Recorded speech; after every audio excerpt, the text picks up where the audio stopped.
Hello, and welcome to Solder Audio, where I read books and short stories for you, the audience.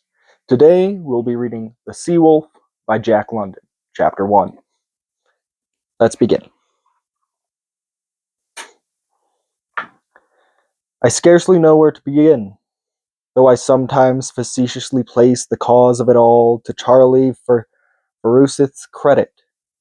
He kept a summer cottage in Mill Valley under the shadow of Mount Tamalpais, and never occupied it except when he loafed through the winter months and read Nietzsche and Schopenhauer to rest his brain. When summer came on, he elected to sweat out a hot and dusty existence in the city and toil incessantly. Had it not been my custom to run up and see him every Sunday afternoon and to stop over till Monday morning, this particular January Monday morning would not have found me afloat on San Francisco Bay. Not but that I was afloat in a safe craft, for the Martinez was a new ferry steamer, making her fourth or fifth trip on the run between Sausalito and San Francisco. The danger lay in the heavy fog which blanketed the bay, and of which, as a landsman, I had little apprehension. In fact, I remember the placid exultation with which I took up my position on the forward upper deck, directly beneath the pilot-house, and allowed the mystery of the fog to lay hold of my imagination. A fresh breeze was blowing, and for a time I was alone in the moist obscurity, yet not alone, for I was dimly conscious of the presence of the pilot and of what I took to be the captain in the glass house above my head. I remember thinking how comfortable it was, the division of labor which made it unnecessary for me to study fogs, winds, tides, and navigation in order to visit my friend, who lived across an arm of the sea. It was good that men should be specialists, I mused. The peculiar knowledge of the pilot and the captain sufficed for many thousands of people who knew no more of the sea and navigation than I knew. On the other hand, instead of having to devote my energy to the learning of a multitude of things, I concentrated it upon a few particular things, such as, for instance, the analysis of Poe's place in American literature. An essay of mine, by the way, in the current Atlantic. Come abroad. As I passed through the cabin, I had noticed with greedy eyes a stout gentleman reading The Atlantic, which was open to my very essay. And there it was again, the division of labor, the specialist knowledge of the pilot and the captain, which permitted the stout gentleman to read my special knowledge on Poe, while they carried him safely from Sausalito to San Francisco. A red-faced man, slamming the cabin door behind him and stumping out on the deck, interrupted my reflections, though I made a mental note of the topic for use in a projected essay which I had thought of calling "The Necessity of Freedom, a Plea for the Artist." The red-faced man shot a glance up at the pilot-house, gazed around at the fog, stumped across the deck and back, he evidently had artificial legs, and stood still by my side, legs wide apart, and with an expression of keen enjoyment on his face. I was not wrong when I decided that his days had been spent on the sea. It's nasty weather like this here that turns the heads gray before their time, he said with a nod towards the pilot house. I had not thought that they were in any particular strain, I answered. It seems as simple as ABC. They know the direction by compass, the distance, and the speed. I should not call it anything more than mathematically certain. Strain, he snorted. Simple as ABC. Mathematical certainty. He seemed to brace himself up and lean backward against the air as he stared at me. How about this here tide that's rushin' out through the Golden Gate, he demanded, or bellowed rather. How fast is the ebbin'? What's the drift, eh? Listen to that, will ya? A bell buoy, and we're atop of it. See 'em alterin' the course? From out of the fog came the mournful tolling of a bell. and I could see the pilot turning the wheel with great rapidity. The bell, which had seemed straight ahead, was now sounding from the side. Our own whistle was blowing hoarsely, and from time to time the sound of other whistles came to us from out of the fog. "That's a ferry boat of some sort," the newcomer said, indicating a whistle off to the right. "And there, do you hear that? Blown by mouth? Some scow schooner, most likely. Better watch out, Mr. Schooner Man." "Ah, I thought so. Now, hell's a poppin' for somebody." The unseen ferry boat was blowing blast after blast, and the mouth blown horn was tooting in terror stricken fashion. "And now they're paying their respects to each other and trying to get clear," the red faced man went on as he hurried. Whistling ceased. His face was shining, his eyes flashing with excitement as he transitioned into articulate language, the speech of the horns and sirens. "That's a steam siren a-goin'. It over there to the left. And you hear that fellow with a frog in his throat? A steam schooner, as near as I can judge, crawling in front of the heads against the tide." A shrill little whistle, piping as if gone mad, came from directly ahead and from very near at hand. Gongs sounded on the Martinez. Our paddle wheels stopped. Their pulsing beat died away, and they started again. The shrill little whistle, like the chirping of a cricket amid the cries of great beasts, shot through the fog from more to the side and swiftly grew faint and fainter. I looked to my companion for enlightenment. "One of them daredevil launches," he said. "I almost wish we'd sunk him, the little rip. They're the cause of more trouble. And what good are they? Any jackass gets aboard one, and it runs from hell to breakfast, blowing his whistle to beat the band and telling the rest of the world to look out for him because he's coming, and can't look out for himself because he's coming. And you've got to look out too. Right of way, common decency. They don't know the meaning of it." I felt quite amused at his unwarranted choler, and while he stumped indignantly up and down, I fell into dwelling upon the romance of the fog. And romantic it certainly was, the fog, like the gray shadow of infinite mystery, brooding over the whirling speck of earth, and men, mere motes of light and sparkle, cursed with an insane relish for work, riding their steeds of wood and steel through the heart of the mystery, groping their way blindly through the unseen, and clamoring and clanging in confident speech, the while their hearts are heavy with uncertitude and fear. The voice of my companion brought me back to myself with a laugh. "I too have been groping and floundering, the while I thought I rode clear-eyed through the mystery." "Hello, somebody coming our way," he was saying. "And do you hear that? He's coming fast, walking right along. Guess he don't hear us yet. Wind's in the wrong direction." The fresh breeze was blowing right down upon us, and I could hear the whistle plainly, off to one side and a little ahead. "Ferry boat?" I asked. He nodded, then added, "Or he wouldn't be keeping up such a clip." He gave a short chuckle. "Then, getting anxious up there." I glanced up. The captain had thrust his head and shoulders out of the pilot house and was staring intently into the fog, as though by sheer force of will he could penetrate it.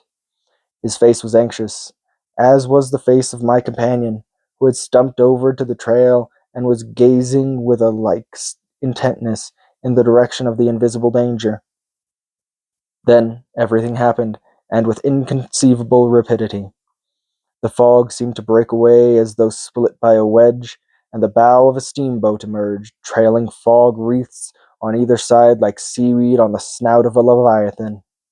I could see the pilot house and the white-bearded man leaning partly out of it on his elbows. He was clad in a blue uniform, and I remember noting how trim and quiet he was. His quietness, under the circumstances, was terrible. He accepted destiny, marched hand in hand with it, and coolly measured the stroke. As he leaned there, he ran a calm and speculative eye over us, as though to determine the precise point of collision, and took no notice whatsoever when our pilot, white with rage, shouted, "Now you've done it!" On looking back, I realized that the remark was too obvious to make rejoinder necessary.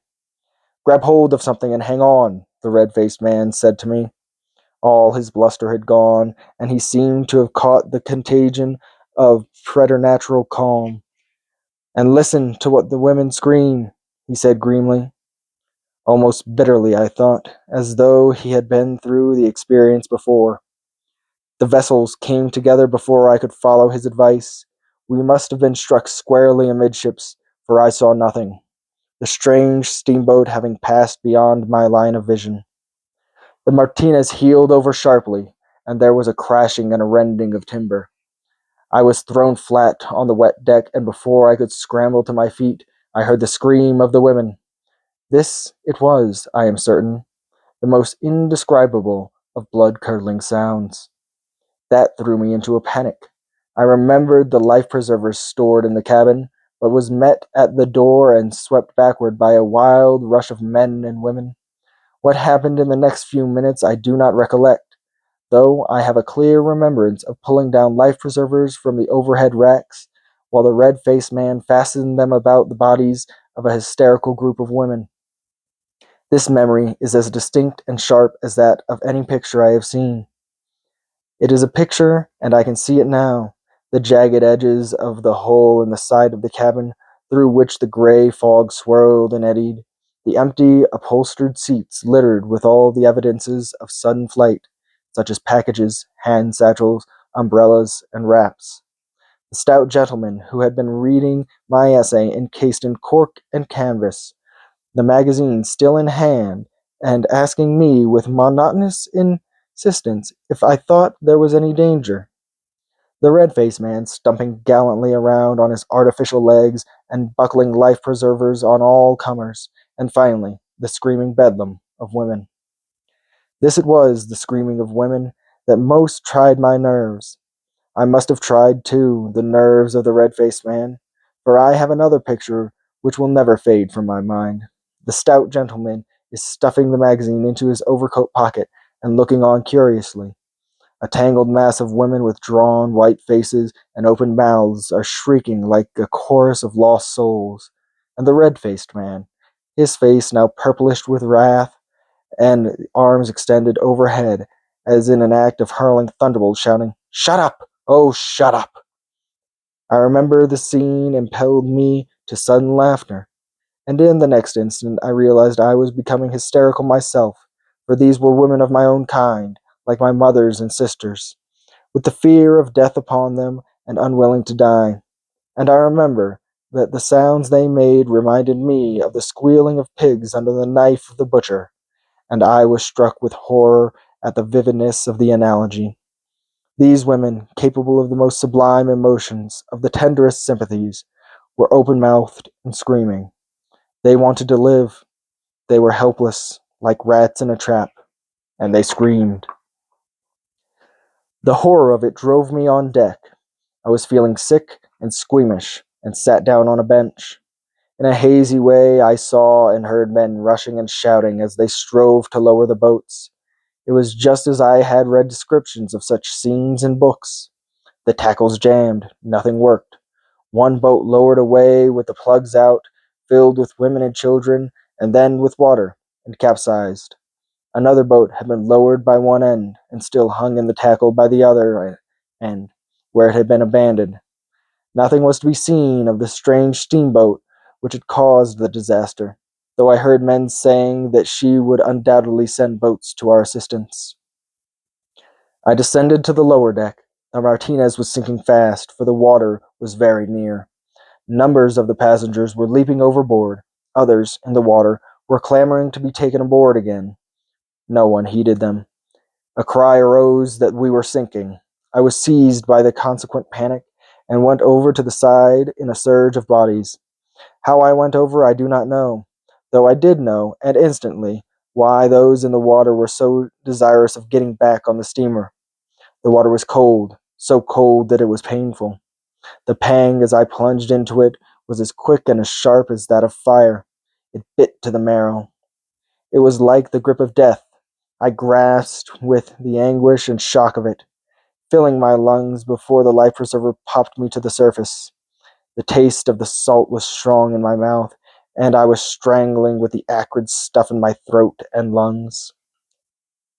But it was the cold that was most distressing. I felt that I could survive but a few minutes. People were struggling and floundering in the water about me. I could hear them crying out to one another, and I heard also the sounds of oars. Evidently, the strange steamboat had lowered its boats. As the time went by, I marveled that I was still alive. I had no sensation whatsoever in my lower limbs, while the chilling numbness was wrapping around my heart and creeping into it. Small waves with a spiteful, foaming crest continually broke over me and into my mouth, sending me off into more strangling paroxysms. The noises grew indistinct, though I heard a final and despairing chorus of screams in the distance and knew that the Martinez had gone down. Later, how much later I have no knowledge, I came to myself with a start of fear. I was alone. I could hear no calls or cries, only the sound of waves, made weirdly hollow and reverberant by the fog. A panic in a crowd, which partakes of a sort of community of interest, is not so terrible as a panic when one is by oneself, and such a panic I now suffered. Whither I was drifting, the red-faced man had said that the tide was ebbing through the Golden Gate. Was I, then, being carried out to sea? And the life-preserver in which I floated, was it not liable to go to pieces at any moment? I had heard of such things being made of paper and hollow rushes, which quickly became saturated and lost all buoyancy. And I could not swim a stroke, and I was alone, floating, apparently in the midst of a grey primordial vastness. I confess that a madness seized me, and that I shrieked aloud as the women had shrieked and beat the water with my numb hands. How long this lasted, I have no conception, for a blankness intervened, of which I remember no more than one remembers of troubled and painful sleep. When I aroused, it was after centuries of time, and I saw, almost above me and emerging from the fog, the bow of a vessel and three triangular sails, each shrewdly lapping the other and filled with wind. Where the bow cut and the water, there was a great foaming and gurgling, and I seemed directly in its path. I tried to cry out, but was too exhausted. The bow plunged down, just missing me, and sending a swash of water clear over my head. Then the long, black side of the vessel began slipping past, so near that I could have touched it with my hands. I tried to reach it in a mad resolve to claw into the wood with my nails, but my arms were heavy and lifeless. Again I strove to call out, but made no sound. The stern of the vessel shot by, dropping as it did so into a hollow between the waves, and I caught a glimpse of a man standing at the wheel, and of another man who seemed to be doing little else than smoke a cigar. I saw the smoke issuing from his lips as he slowly turned his head and glanced out over the water in my direction. It was a careless, unpremeditated glance, one of those haphazard things men do when they have no immediate call to do anything in particular, but act because they are alive and must do something. But life and death were in that glance. I could see the vessel being swallowed up in the fog.